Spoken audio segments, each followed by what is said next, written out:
FYG Reviews ESPN Extreme Games. Have you ever wondered of an alternative word for extreme? Well, here are some: intense, supreme, maximum, ultimate. Or how about a game that defines extreme? Well, there are a lot, but I got one in my mind, and it even has the word extreme in it. So ladies and gents, here is ESPN Extreme Games for PC MS-DOS. It all began in '96 when my brother jumped on me and exclaimed, "Hey, I found another game just like Road Rash and you gotta love it." Well, he was pretty much right about everything.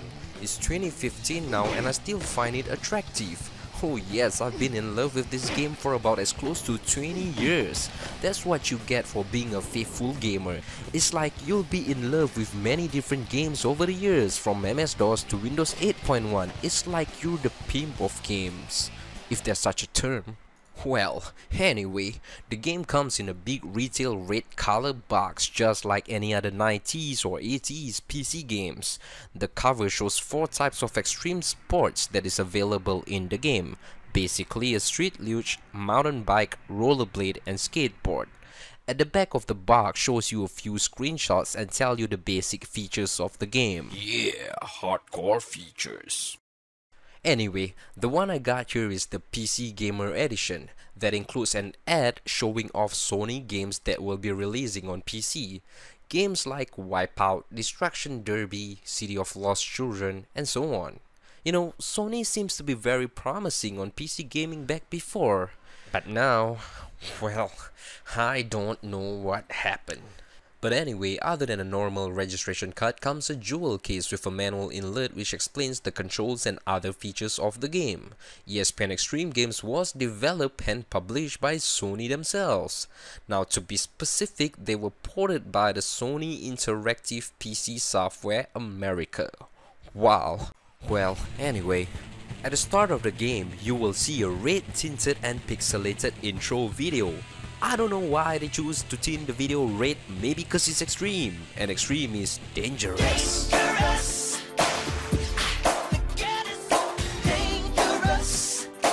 Well, I think MJ's song is better to suit the intro.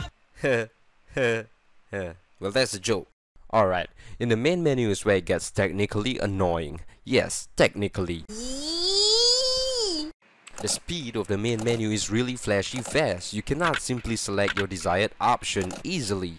With just a tap on the keyboard makes the highlighted option goes hyper turboingly mad.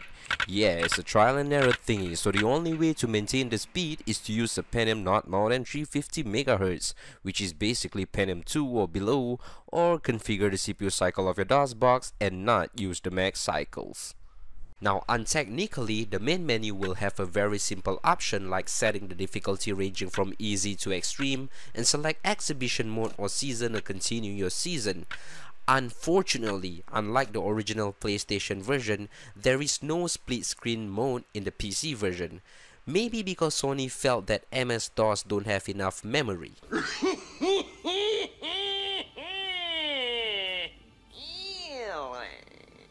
Or Sony just do it on purpose to make the PlayStation version much more superior. I guess you didn't see that, did you? Well, I guess not.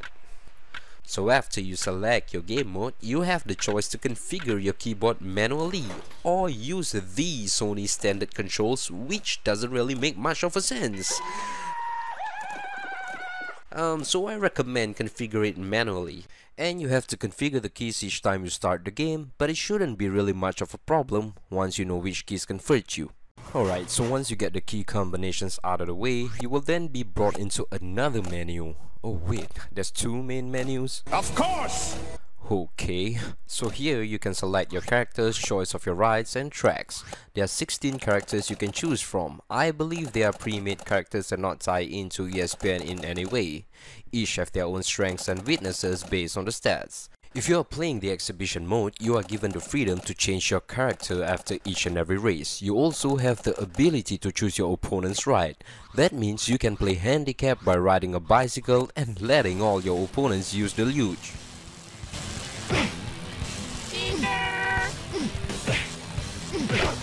Or if you want to play fair, you can make all of them take the same type of ride as you and vice versa.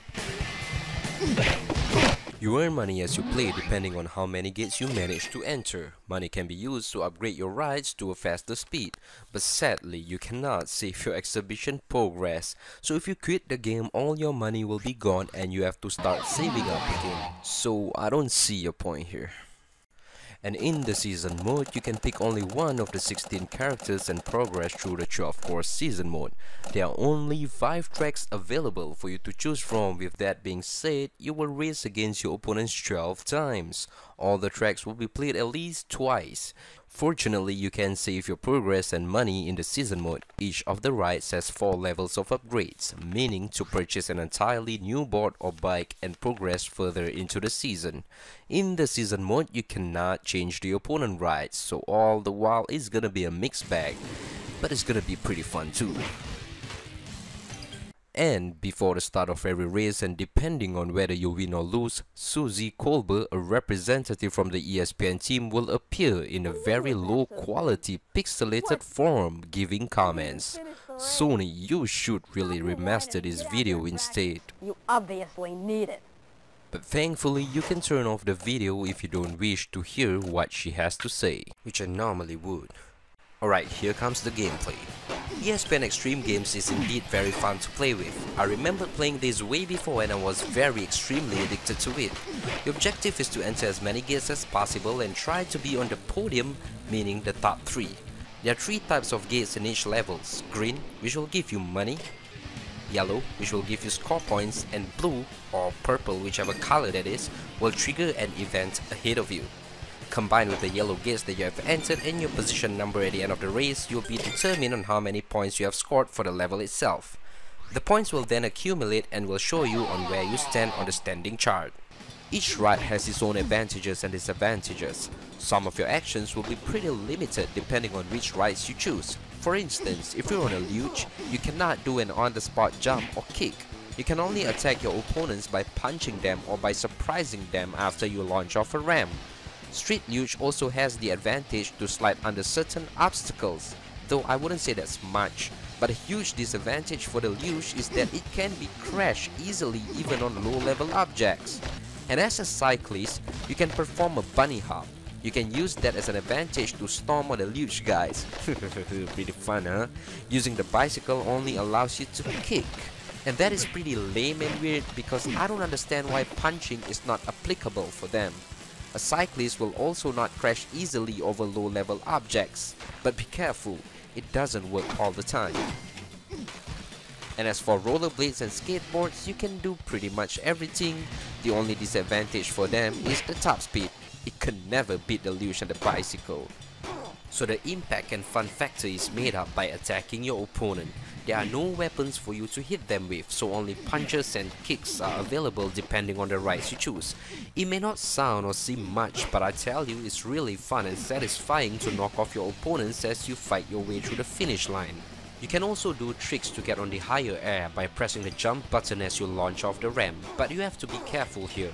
Doing tricks all the time doesn't mean you'll get in the gate safely. Sometimes you may overshot your jump, and if you don't do it, you may undershot your jump. So you really have to gauge your speed and the distance between the ramp and the gates. All of the rides can do the tricks except for the bicycle. Now I don't know why, but it seems over the years I've been trying to figure out how to do it. So far I couldn't find any special move or extra animation for the bicycle. Now if you guys manage to figure out on the trick for the bicycles, do let me know in the comments below. During the race, a stamina bar will be present. The stamina bar will be represented in 3 color forms, and that is green, yellow, and red. When the stamina bar depletes to red, one punch or kick by the opponent will drop you. The stamina bar will also deplete when you are pedaling or skating. I don't have much to say about the graphics, but the game looks pretty amazing for an MS-DOS game. Digitized graphics are always a welcome addition. My only gripe with it is that the resolutions are pretty low, so it doesn't look that great on the far distance. There is also a bonus track that you can get access to if you don't miss any gates during a particular race. To accomplish that is pretty challenging, but it's still possible. The bonus track doesn't include any opponents though, so all you need to do is jump into the gates to earn more money for your new rides. Each track can last up between 7 to 10 minutes depending on how you played. There are no extensions of track between levels, so don't expect that to be like Road Rash. Different tracks have different landscapes and obstacles. The number of obstacles and gates are defined by the difficulty you choose. And of course, the harder the difficulty is, the more obstacle there will be for you to evade. Some tracks also have secret areas for you to gain access to the hidden gates, and by that I mean skating through tombs, caves and ruins, which is extreme. Well, crazy extreme if you have to ask me. The AI on the other hand is pretty standard and predictable. They will most likely attack you when you get close to them. Good thing they will fight among each other as well, which is actually quite an amazing feature in the 90s. What's annoying about them is that they are actually elastic, and by that I mean they are like rubber bands, and the AI will simply zoom past by you when you are leading, which is quite hard to maintain the position if you do not take them out immediately. I find that the extreme difficulty is the most fun to play with actually, because your opponents will make, and I mean really make, a lot of mistakes, and it's pretty laughable watching how dumb they can be at times. And the music soundtracks are something that fit naturally into the game.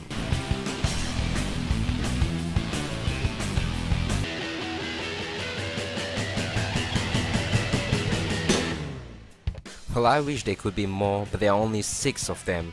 And oh man, do you guys miss these old soundtracks that was actually included in the game disc? I pretty sure do. They're like the current collector's edition themselves, except they are actually the standard thing of the past. I mean, a big box that includes some goodies with a soundtrack? Such a valuable classic. Unfortunately, the sound effects are quite a letdown. It's just a normal ooh and thingy. But I won't really gonna minus a point for that. I say it's still passable for its time. I mean, it's 1996, who cares about sound effects much, right? So, before I wrap it up, I'd like to point out the 2 major gameplay differences between the PlayStation version and the PC. Number 1 is the speed of the game. The PlayStation version seems to be on steroid. That means the game is actually twice the speed of the PC, and it takes twice the time to complete the PC version. Now, no doubt it actually looks smoother, but overall I still find the PC version has a steady pace of gameplay. Secondly is the extreme lean. The PC version seems to be missing it actually. You just need to hold the D-pad down and press left or right on the gamepad for the PlayStation version, but on the PC you cannot simply do that. There is no such option for that. Now on the manual it says press down, but by default down is actually crouch. So what the hell is down on the keyboard, man? I couldn't find it on mine. So anyway, if you guys have discovered on how to do it extreme lean on PC, kindly leave your comments as well and let me know how to be extreme when turning. I pretty sure need that. So here's how I conclude ESPN Extreme Games for PC MS-DOS. I find it as an alternative to Road Rash. Punches and kicks can be performed easily and the feel of the game is pretty much damn good. The only letdown is the length of the season and the number of levels could be much more to be desired. Features like split screen and extreme lean is also missing, which I think is done on purpose. Regardless, I still find ESPN Extreme Game for PC to be at my top 10 list of MS-DOS game for the year 96. I personally rate this game 7 out of 10 for how extreme it can be. So that's all folks, thanks for watching my second video review on my FYG channel.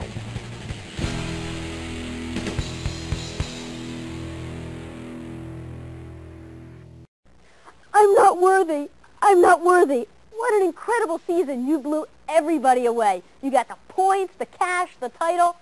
Now go have some fun, champ.